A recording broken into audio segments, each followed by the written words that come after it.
What's up, everybody? Welcome back to the channel. You remember a couple weeks ago I introduced you guys to the new design for oil coolers for the Jeep Mopar 3.2 and 3.6 liter engines. Today we're going to do the install. This is going to be the fun part, only because the engine already comes with transmission comes with a transmission cooler already, so that'll be fun trying to figure out where to mount this for my future winch install to also fit. But yeah, we'll figure that out. While I'm holding this, I'm going to introduce you guys to this. This is the outside cooler. Later on in the video, I will do a little bit better of a comparison of what it is, because the old cooler is still in my motor. Obviously, I'm going to take that out, and then I'll show you guys more together. Right now, I'm going to show you the parts this comes with before we do some testing on it. So this is the auxiliary cooler, your stock cooler. So this is your oil filter housing and cooler. Imagine it, the one that's in there now. The stock one comes with a cooler built onto the top of this, which is fine. But when you're doing off-roading and you're doing long traveling, stuff like that, this does sit in the valley of the motor right between the two cylinder heads. So as you can imagine, it still gets pretty hot in there. So that cooler just stays at your OEM temperatures, whatever you want to consider that. This brings it to the outside of the engine, to the front of the vehicle, behind the grill, behind the bumper, wherever you want to stick it. So obviously it allows much better cooling. So they do offer this in two styles. They do offer the plastic one, and they do offer the metal one. Plastic cap does come with new sensors, which is the oil pressure and coolant temp sensors.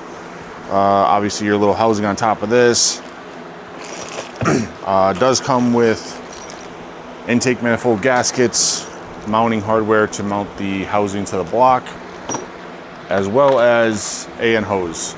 Don't ask me what size this is, because I'm not 100% sure.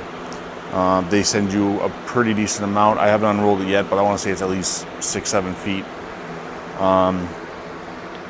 But yeah, let's get into it, and let's start taking the intake manifold off and getting into the inside to remove and install that bad boy. Alright guys, so now we are on top of the motor. We're going to get ready to take everything apart. First thing we're going to do is the obvious stuff. Just unhook the sensors, get all the hoses taken off, get the intake unbolted, and start from there.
Alright, now that those are off, we're going to take off I'm not going to take them off because I didn't put them back on. Oh, I did. Nope, I didn't. Alright, so usually there's 3 mounts here, 1 mount on the back. When I did the oil cooler originally, I kept them off because, yeah, they're pretty much pointless. So there are 1, 2, 3, 4, 5, 6, 7 8mm bolts in the middle. So let's get those taken out of there.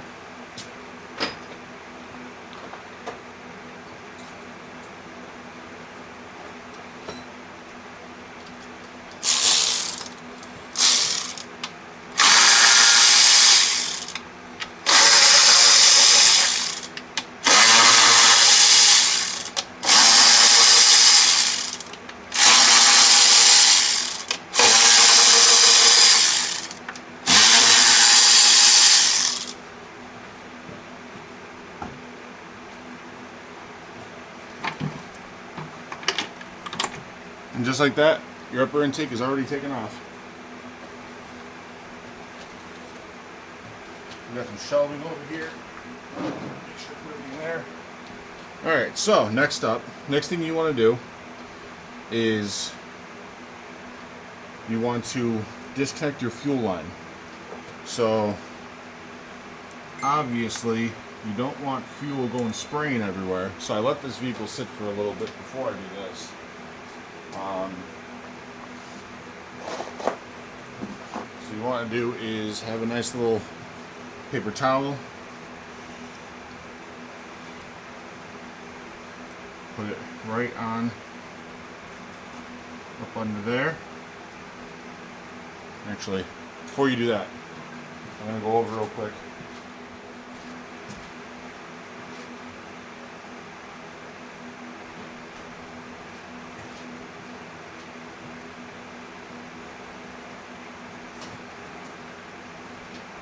What you want to do is you want to take your gas cap off. Somehow that helps relieve the pressure. I don't think it actually does, but you know, everybody says it does. So to keep the people on the internet happy, I did it.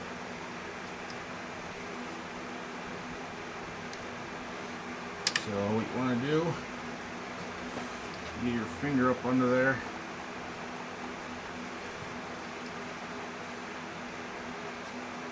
And pop that fuel line off. This one, for some reason, is being a real pain in the butt.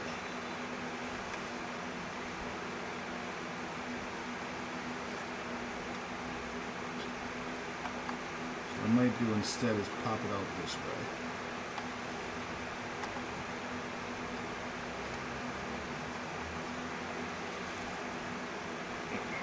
There we go. Alright. Put that down. Get this gut out of there. Still got some pressure in it.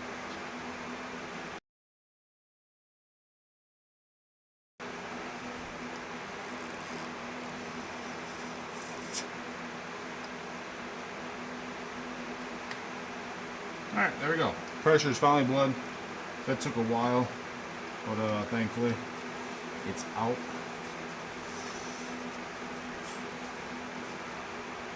So what I'll do now is I will wrap this in some paper towel with that little, still gonna drip a little bit, so. Next thing you wanna do is disconnect all of your coil packs. Actually no, yeah, screw it. It helps me get out of the way.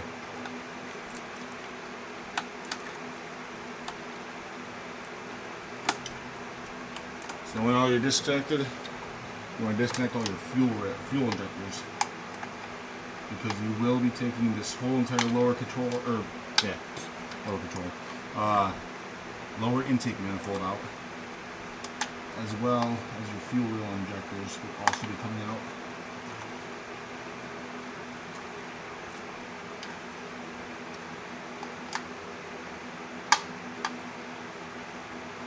It's been about 3 years since I've done these, so these are getting a little stuck from all the mud and gunk over the years.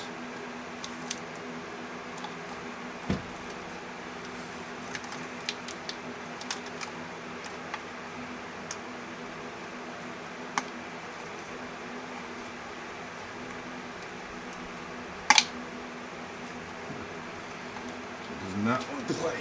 Alright, so I'll let that one sit for a minute.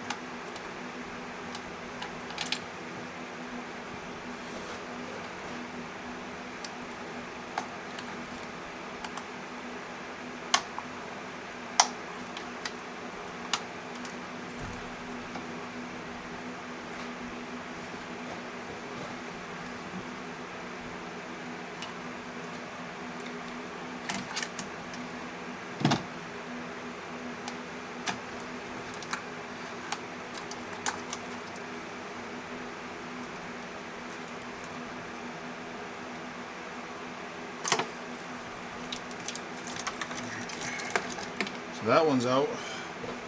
Looks like there's one more that wants to be a little bit of a booger.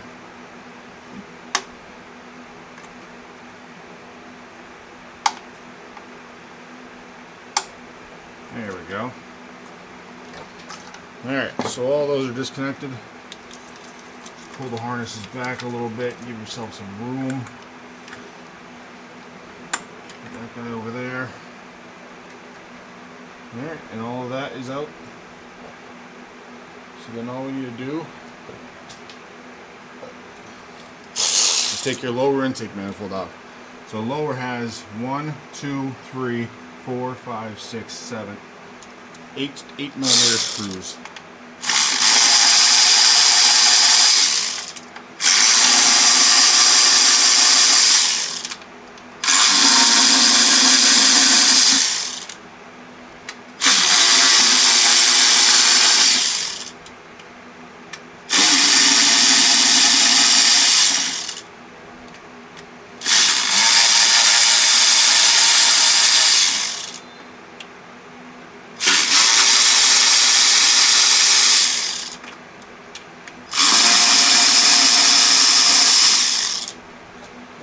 All 8 of those are loosened up. So then all you gotta do, take it and lift up. Now one thing you do want to be careful of is this does have fuel in it still. This fuel rail right here. So you're gonna want to dump that somewhere. Luckily we do have a drain pan over here I can dump it right into. Alright, now that that's all drained, put that on the quartz counter over here.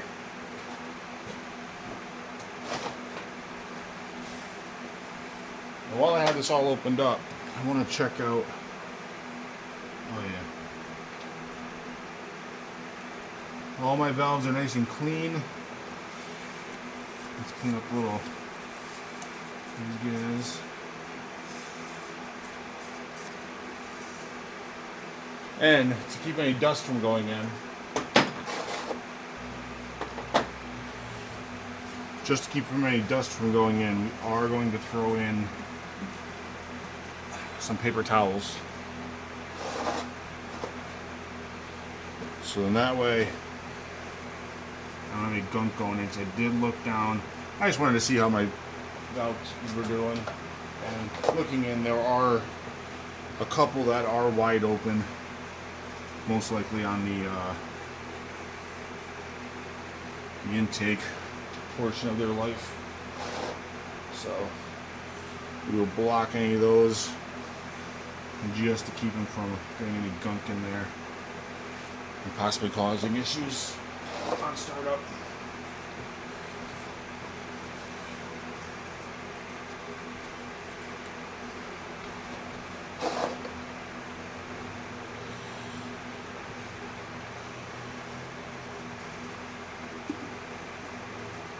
Alright, so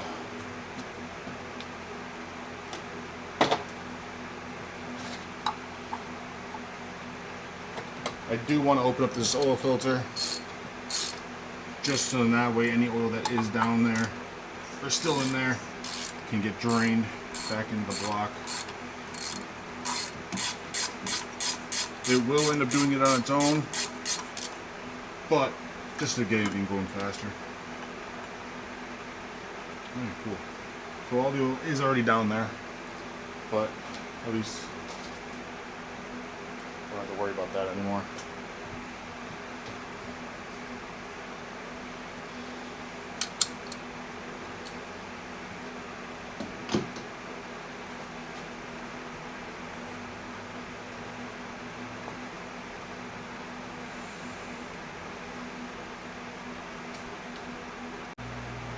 Alright, so the next thing that we are going to be doing is taking off the plugs for the oil filter, oil temp and oil or coolant temps, oil pressure and coolant temp sensors.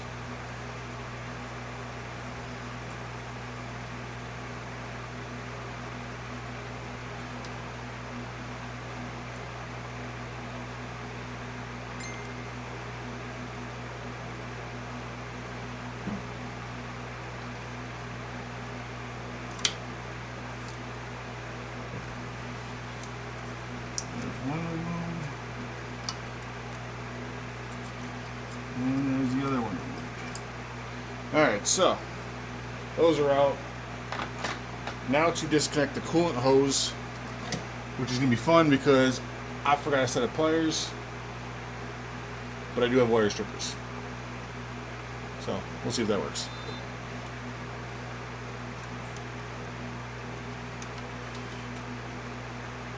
Actually, you know what? I know an easier way.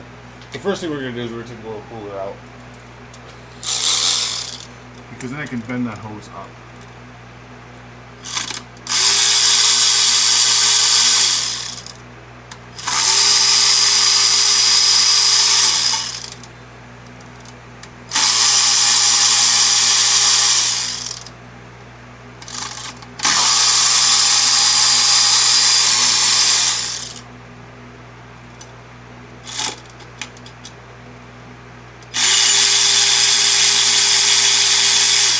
So on this part, there are five little bolts inside there, and they are an E9. They're an E8. So you have a little, if you're able to see it, I don't know, I can't tell. A little E8 inverted Torx socket there.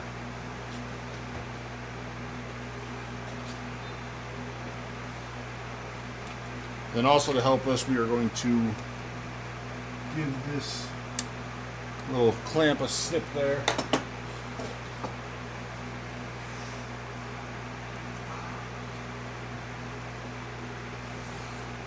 And we got one that's still a little tight.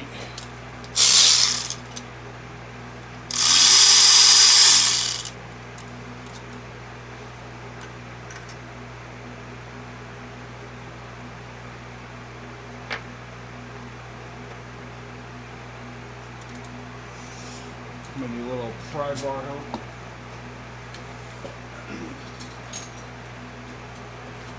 Just to break it free a little bit.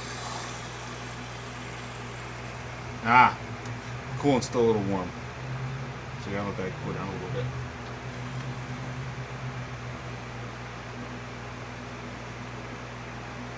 I did drive this down in the garage. I didn't give it much time to really cool down, so still had a little bit of coolant pressure in there.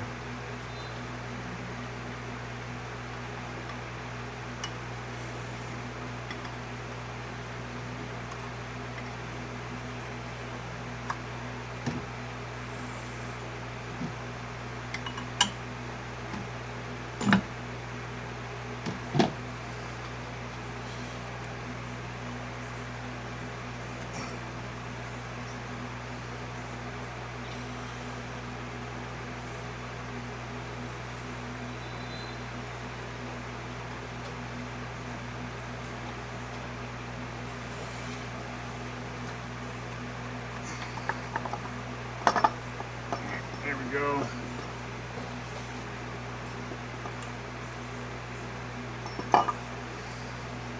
So that is super hot still. Let's see if I can make this happen.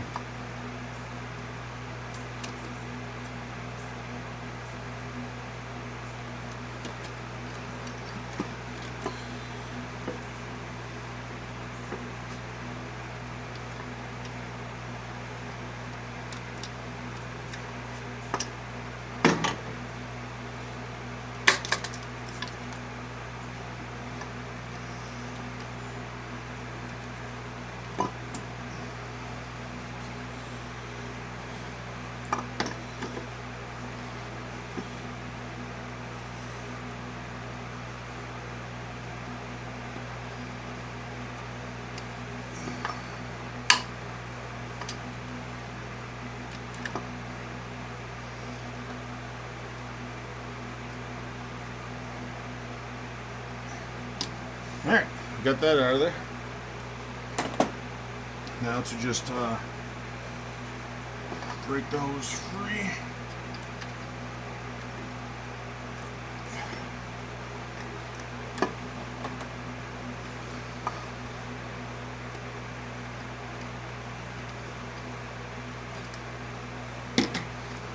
Where's my little...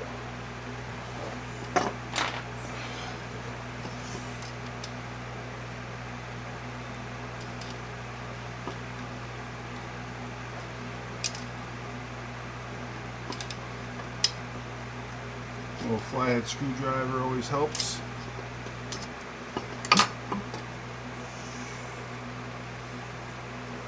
And there we go. Original little cooler is out.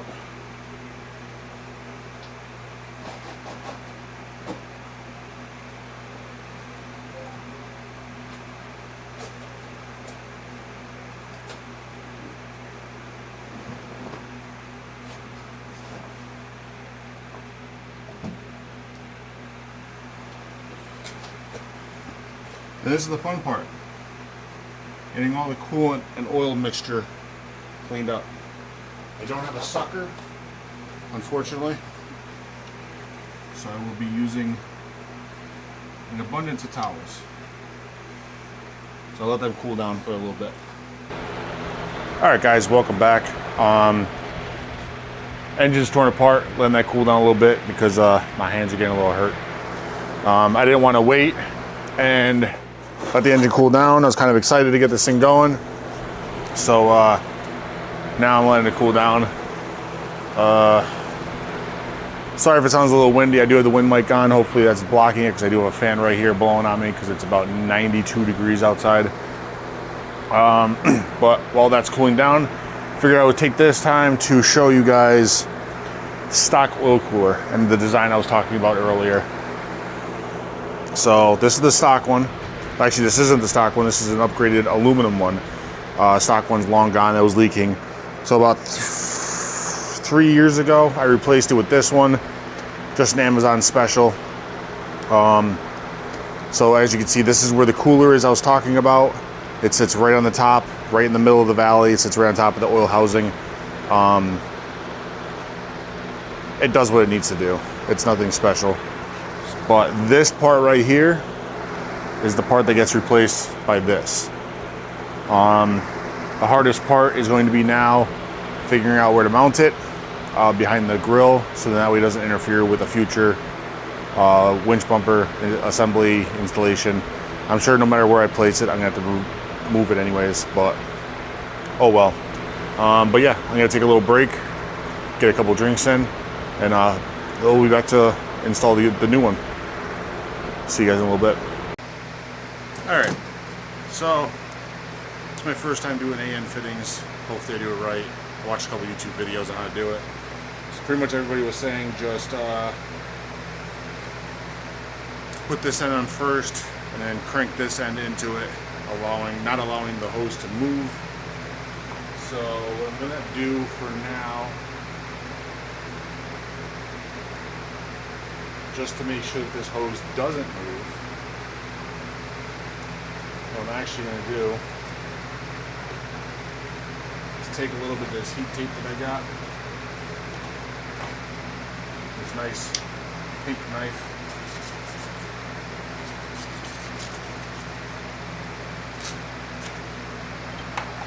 what I'm going to do is I'm going to wrap it around the hose. So then that way I can physically see if it moves or not.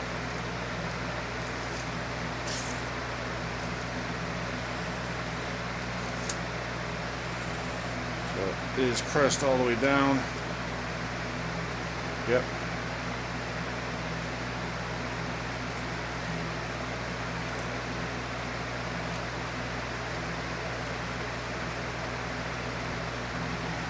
And then I'm going to grab the fitting that goes on the oil cooler itself.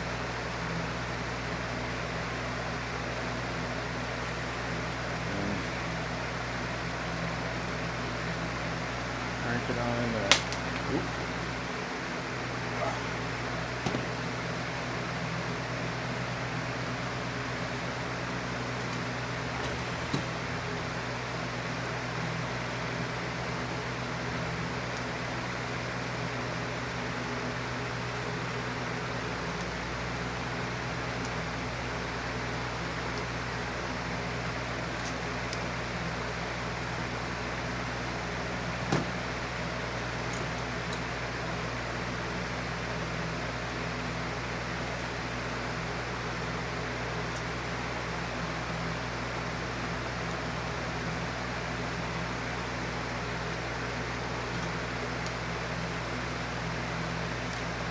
This is probably gonna hurt the feelings of some guys out there that are professionals with doing this, because I'm not using the proper AM fitting tools.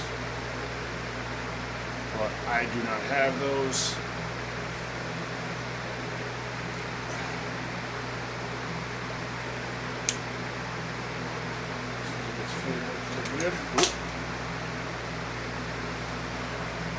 I'm doing this at my normal house garage, so I do not have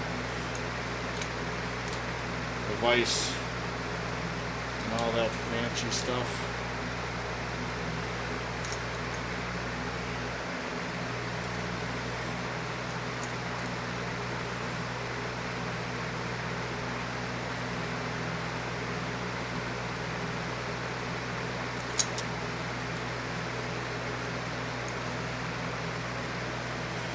Besides, now that I think about it, this side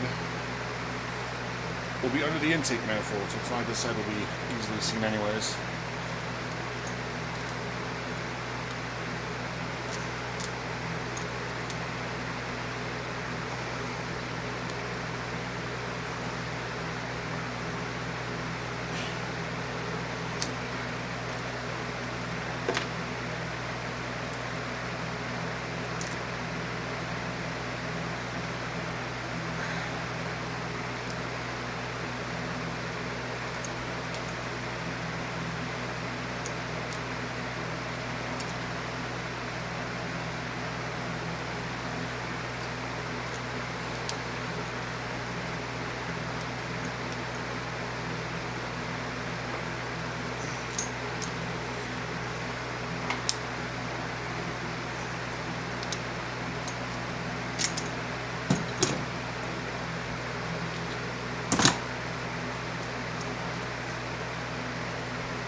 We're getting close.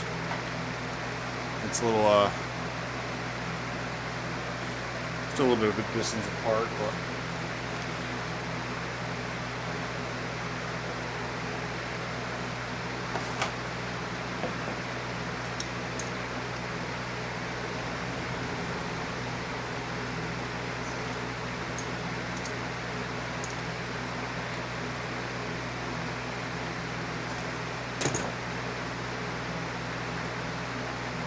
alright, I'm going to cut here for a second, try to get these together, so that way you guys are just watching me play with this hose. Alright, so the next couple quick videos, pretty much the end of whole this is going to be really quick, because I'm on my second battery already, and this one's only got 30-some%. But oil cooler is installed, as you can see. The hoses are ran right to the front of the engine, well, front of the radiator. I'm going to get ready to put the gaskets on the intake manifold, put all that in there. I'm not going to show you guys all that stuff because it's quick, easy, simple stuff. If you've done these motors, you know what I'm already going to be doing. So I'm not going to show any of that. And yeah, we'll get this all back together real quick, so that way I have time to record before the battery dies. Alright, so quick little update again. Cooler is in. Hoses are ran. I think I said that before. Lower intake manifold is in. All plugs and wires. All wires. And fuel injectors are all hooked up. Can't think of why I couldn't think of fuel injectors, but yeah. So everything's hooked up. Now to get the upper intake on. All buttoned up. And then I just got to figure out where I'm going to mount the cooler up the front. And then get the oil change done. Alright guys, sorry about the light. That light sucks. And these are the only lights in the shop we have right now. Still working on getting new ones. But everything is back together. Hoses are ran. Cooler is halfway installed. I just need to get a new mounting hardware. Just gonna get one of those things you use for like universal fans. But yeah, everything's installed. Oh god. Everything's installed. Just waiting for a buddy of mine to bring some oil down for me. Because I forgot the oil. Well, I had enough. I don't have enough. I had enough for this engine. not enough for the auxiliary cooler. But everything's hooked up. I will put this video out at least for now, and then in the upcoming weeks or so, I'll probably put a short out with some temperature setup. I am waiting to get my I do have a oil temp gauge coming from Glow Shift, because everybody knows these Jeeps do not have an actual temp gauge. They have a temp gauge, not a digital one. So I will be hooking up one of those into the engine, so that way I can get actual temp for you guys, see what difference we get. But yeah, hope you guys enjoyed the video. If you did, give it a nice little thumbs up, share with your friends. I know a lot of people are going to be interested in this video because of the fact that of what it is, and nobody else really has one yet, other than, I mean, nobody in the US has one yet. But yeah, I'm going to stop rambling, and I'm going to go edit this video. So see you guys later, and hope you guys enjoyed my stupid little video. Peace.